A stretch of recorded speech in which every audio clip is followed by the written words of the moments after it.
প্রিয় দর্শক, কেএল বাংলানিউজে স্বাগত জানাচ্ছি। আপনাদের সঙ্গে আছি আমি আলামিন বাবু। আমি এই মুহূর্তে আছি লালমনিরহাট জেলার কালীগঞ্জ উপজেলার কাকিনা ইউনিয়নে, অর্থাৎ কাকিনা কাছের বাজারে বুড়িমারি মহাসড়কের উপরেই। আপনারা দেখতে পাচ্ছেন, আপনারা জানেন, আপনাদেরকে প্রথমে জানিয়ে রাখি যে জানেন যে কিছুদিন আগে কাকিনা মহিমনোরঞ্জন স্মৃতি উচ্চ বিদ্যালয়ের অষ্টম শ্রেণীর শিক্ষার্থী নির্মমভাবে নির্যাতন এবং ধর্ষণের শিকার হয়।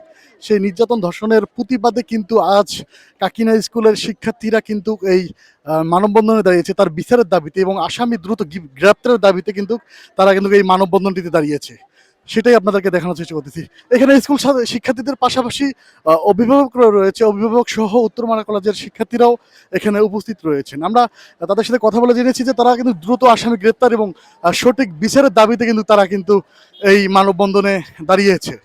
দর্শক, যেমনটা দেখছিলেন, যে যেমনটা জানেন যে গত বৃহস্পতিবার দুপুরে কাকিনা স্কুলের অষ্টম শ্রেণীর যে শিক্ষার্থী রয়েছে, সেই শিক্ষার্থীর যে পরিবারের লোক রয়েছেন, অর্থাৎ মা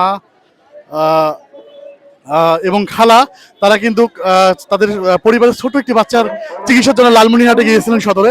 সেই সুবাদে বাসা ফাঁকা থাকায় ইউসুফ, তারই প্রতিবেশী ইউসুফ নামে এক ব্যক্তি সেই বাসা ফাঁকা থাকার সুযোগেই সেই শিক্ষার্থীর উপর নির্মমভাবে নির্যাতন এবং ধর্ষণ চালিয়েছে, এমনটাই অভিযোগ উঠেছে।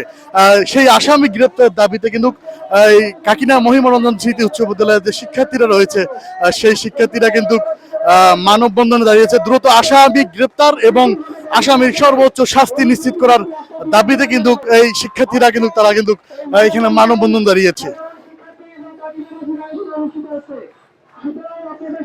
এই মানববন্ধনে আমরা লক্ষ্য করেছি যে শিক্ষার্থীদের পাশাপাশি অভিভাবকরা রয়েছেন এবং শিক্ষকরাও রয়েছেন, কলেজ ছাত্ররাও রয়েছেন, বিভিন্ন শ্রেণী পেশার মানুষ কিন্তু এই মানববন্ধনে অংশগ্রহণ করেছে, সেটাই আপনাদেরকে দেখানোর চেষ্টা করতেছি।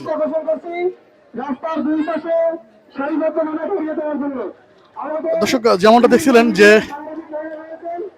আপনাদেরকে দেখানোর চেষ্টা করতেছি যে দুধারে, রাস্তার দুধারে কিন্তু শিক্ষার্থীরা কিন্তু দাঁড়িয়েছেন তাদের সহপাঠী যে রয়েছে তাদের তার বিচারের দাবি, অর্থাৎ তাকে যে নির্মমভাবে নির্যাতন করা হয়েছে সেই নির্যাতনের প্রতিবাদে কিন্তু এই শান্তিপূর্ণ মানববন্ধনটি অনুষ্ঠিত হচ্ছে। আমরা কথা বলে জেনেছি যে তারা প্রথম অবস্থায় শান্তিপূর্ণ মানববন্ধনে ডাক দিয়েছেন।